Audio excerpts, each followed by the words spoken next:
Biar jaksa penyidik lihat itu punya siapa dan digunakan untuk apa, kegiatan apa.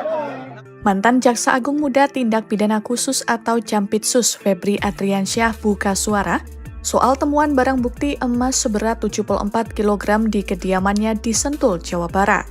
Febri tak menjelaskan kepemilikan emas tersebut atau bagaimana barang bukti itu bisa berada di rumahnya.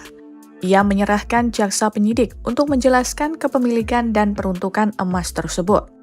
Respons itu dilontarkan Febri saat hendak memasuki mobil tahanan di Kejaksaan Agung Jakarta Selatan, Jumat 25 Juli 2026. Biar jaksa penyidik lihat itu punya siapa dan digunakan untuk apa, kegiatan apa.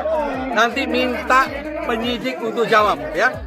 Selain itu, ia juga merespons penetapan dirinya sebagai tersangka dalam 3 kasus dugaan korupsi dan tindak pidana pencucian uang. Febri menilai penahanan dirinya terasa prematur lantaran alat bukti yang diajukan dianggap masih memerlukan pendalaman dan konfirmasi lebih lanjut melalui proses ekspos.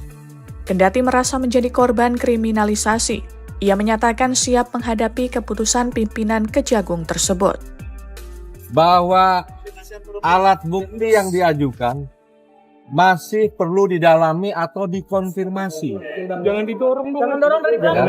Sehingga menurut saya ini belum cukup untuk dilakukan penahanan. Di Gedung Bundar tidak pernah seperti ini. Di Gedung Bundar tidak pernah seperti ini. Semua alat bukti harus dikonfirmasi dan diperdalam dulu. Dan berkali-kali dilakukan expose, baru kita yakin bahwa ini tidak zalim, sehingga kita tetapkan tersangka, dan barulah kita melakukan penahanan. Tetapi ini sudah menjadi keputusan pimpinan, saya siap menghadapinya, ya, dan saya merasa memang ini kriminalisasi. Febri kini akan menjalani penahanan selama 20 hari pertama di rutan KPK, meski penyidikan perkaranya tetap ditangani oleh pihak Kejagung. 3 kasus yang menjerat Febri yakni dugaan korupsi PT Asabri, korupsi penyelesaian utang anak usaha PT Krakatau Steel, dan pasokan batu bara ke PLTU. Di sisi lain, meski Febri ditahan di KPK, namun juru bicara KPK Budi Prasetyo mengatakan, pengusutan perkara Febri sepenuhnya berada di bawah Kejaksaan Agung.